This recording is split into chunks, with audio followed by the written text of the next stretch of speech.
नमस्कार दोस्तों, live line astro channel में आपका स्वागत है। दोस्तों, आज एक ऐसे विषय पर चर्चा करेंगे जो बहुत ही महत्वपूर्ण विषय है। ये टॉपिक जो है बहुत महत्वपूर्ण है। ये एक राजयोग के बारे में चर्चा करेंगे, परिवर्तन राजयोग जिसको बोलते हैं। परिवर्तन राजयोग के बारे में अगर आप YouTube पे सर्च करें तो बहुत सारे वीडियो आपको मिल जाएंगे और इनकी तारीफ आपको मिलेगी कि बहुत अच्छा योग होता है। हालांकि ये बहुत अच्छा योग होता ही है, बहुत अच्छा योग माना गया है, लेकिन ऐसा जिस हिसाब से इसका बताया गया है, वर्णन किया गया है, उस हिसाब से नहीं होता है। क्योंकि इसके बारे में ज़्यादातर ये बताया गया है कि ये राजयोग जो होते हैं उन पर भारी पड़ता है, उनसे भी अच्छा योग होता है ये। तो इसमें कोई दो राय नहीं है कि ये राजयोग होते हैं बहुत अच्छे योग होते हैं। कहावत एक कही गई है कि 100 राजयोग बराबर एक परिवर्तन राजयोग। अगर आपकी कुंडली में एक परिवर्तन राजयोग है तो वो 100 राजयोगों के बराबर है। तमाम तरह की इस टाइप की कहावतें हैं, लेकिन ये जो परिवर्तन राजयोग होता है ये दो प्रकार के होते हैं, एक शुभ होता है, एक अशुभ होता है। तो ये जो होता है ये बनता कैसे है, सबसे पहले ये जानते हैं। हमारी कुंडली जो होती है उसमें जो भाव होते हैं, 12 भाव होते हैं, 12 राशियां होती हैं। तो जब ये भाव आपस में, राशियां आपस में स्थान परिवर्तन करती हैं। अब जैसे कि ये कुंडली सामने है, इसमें आप देख रहे होंगे कि ये चौथे भाव का स्वामी 10वें भाव में चला गया और 10वें भाव का स्वामी चौथे भाव में आ गया। तो ये स्थान परिवर्तन हो गया, इसको परिवर्तन राजयोग कहते हैं। तो ये अच्छा भाव है, दोनों अच्छे भाव माने जाते हैं, इसलिए बहुत अच्छा, ये शुभ है।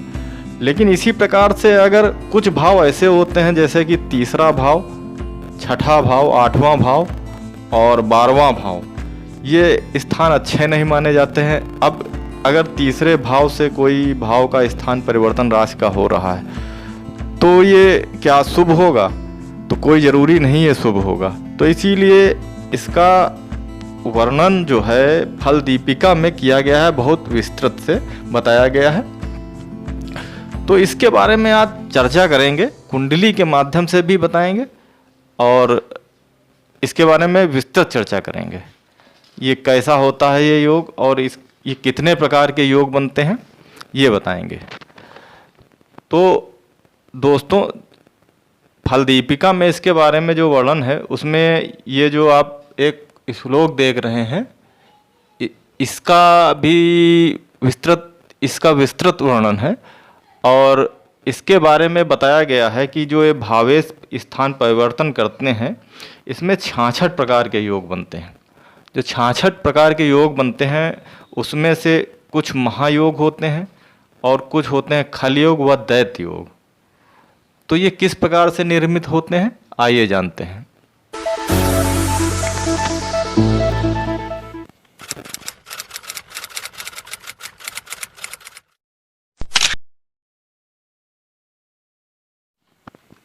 महायोग, खल योग व दैन्य योग जो होते हैं कुंडली में कैसे बनते हैं आइए जानते हैं।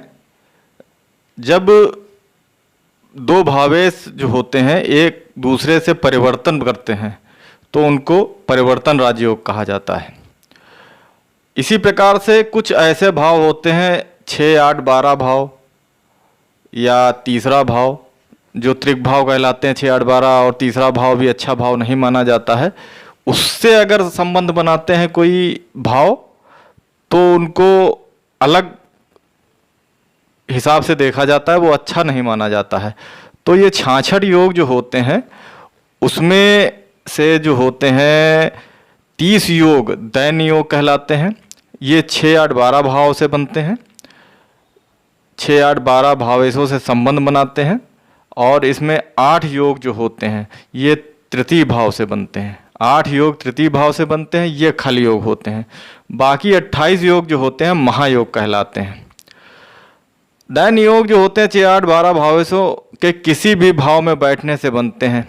षष्ठेश जिस भाव में स्थित हो उस भाव का स्वामी षष्ठ में हो या 11 भाव में 11 योग बनेंगे। जैसे कि इसके बारे में अलग अलग नाम दिए हुए हैं, लेकिन उसके बारे में अलग से चर्चा करेंगे कभी। वो 11 योग बनते हैं ये जो बताए गए हैं। ये टोटल इसमें दैन योग जो होते हैं 30 होते हैं, जो 6 8 12 भाव से बनते हैं। 8 योग जो होते हैं तृतीय भाव से बनते हैं, जो एक खल योग होते हैं। बाकी 28 योग जो होते हैं महायोग कहलाते हैं। महायोग जैसा कि नाम है, आप नाम जिस हिसाब से इनका है उसी हिसाब से आप अंदाज़ा लगा सकते हैं कि ये जो योग होते हैं वो किस प्रकार से अपना रिजल्ट देते होंगे।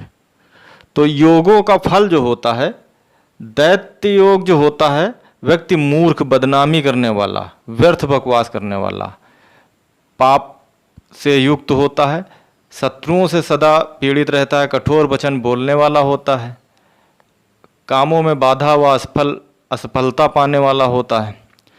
इसके अलावा जो होता है खल योग जो होता है वो थोड़ा अलग हटके होता है। खल योग में कभी कभी अन्याय मार्ग पर चलने वाला भी होता है, कभी भाग्य में वृद्धि भी करा देता है, सरल भाषी भी हो जाता है, कभी कभी कटुभाषी भी होता है, कभी शुभ फल वाला भी होता है, कभी अशुभ फल वाला भी होता है, कभी दीनता व दरिद्रता, कभी संपन्नता, दोनों प्रकार का योग खल योग में मिल जाता है। ये डिपेंड करता है वो किस भाव से ये योग बन रहा होता है। और इसी प्रकार से जो महायोग होता है, महायोग अगर बनता है तो व्यक्ति जो होता है बहुत ही धनवान होता है। बहुत अच्छा योग माना गया है ये योग। उत्तम प्रकार का व्यक्ति होता है, राजा के समान इसका जीवन होता है, और वाहन, पुत्र, धन की प्राप्ति हमेशा होती है। तो संक्षेप में आप ये जान सकते हैं कि दैन योग और खल योग और राजयोग जो महायोग है इनका प्रकार कैसा होता है। तो कुंडली के माध्यम से आइए जानते हैं इनके बारे में थोड़ा सा। ये कुंडली एक लेते हैं और फिर इसके बारे में विचार करते हैं। ये कुंडली जो है अमेरिका के राष्ट्रपति की है। आपको पता होगा कि अमेरिकी राष्ट्रपति की विश्व राजनीति में क्या हैसियत होती है। तो इस कुंडली में सप्तमेश जो है, सप्तम स्थान का स्वामी दसम में है, व दशमेश दसम स्थान का स्वामी सप्तम में है। यह महायोग है, महायोग बना रहा है कुंडली में। इसी के साथ परम कारक केंद्र त्रिकोण अधिपति मंगल का पंचम में लग्नेश सूर्य, धनेश लग्नेश बुध व पंचमेश अष्टमेश गुरु का एकत्र योग भी है। यह महायोग के फल को अति विशिष्ट बना रहा है। बहुत अच्छा योग इनकी कुंडली में है। इसी प्रकार से ये कुंडली एक है यहाँ के बहुत ही, जिनको आयरन लेडी के नाम से जाना जाता है, श्रीमती इंदिरा गांधी जी की। इस कुंडली में जो है दैत्य योग कारक ग्रह शत्रु क्षेत्री व पाप युक्त हैं।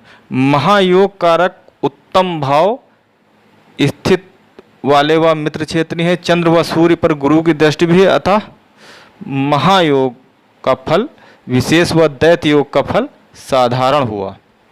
इसमें दोनों योग हैं, लेकिन उसका फल आप देख रहे होंगे ज़्यादा मिला इनको महायोग का। इसी प्रकार से ये खल योग का एक उदाहरण है। यह एक प्रांत की मुख्यमंत्री की कुंडली है। बड़े संघर्ष के बाद आपने यह पद पाया है। तृतीय शुक्र व लग्नेश द्वादशेश शनि का स्थान परिवर्तन होने से खल योग है। फल अभी भाग्योदय, कभी भाग्य निर्बलता दिखाता है। फल इनका जो है कभी कभी खराब हो जाता है, भाग्य इनका कभी अच्छा दिखा देता है। ये एक खल योग की कुंडली है। तो दोस्तों आपने जाना ये जो स्थान परिवर्तन योग होता है ये विशेष टाइप का योग होता है।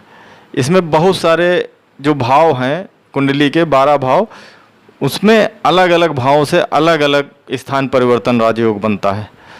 तो परिवर्तन राजयोग अगर आपकी कुंडली में बन रहा है तो सीधे से आप ये ना कह देंगे बहुत अच्छा योग बन रहा है। वो किस भावों से बन रहा है, कौन से भाव हैं जिससे स्थान परिवर्तन कर रहे हैं ग्रह।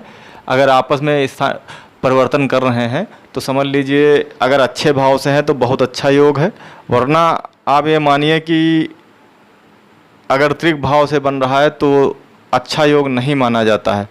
और वैसे भी आपको पता होगा कि स्थान परिवर्तन योग जो होता है वो इसलिए अच्छा माना जाता है क्योंकि जो ग्रह होते हैं एक दूसरे के घर को कभी ख़राब नहीं करते हैं।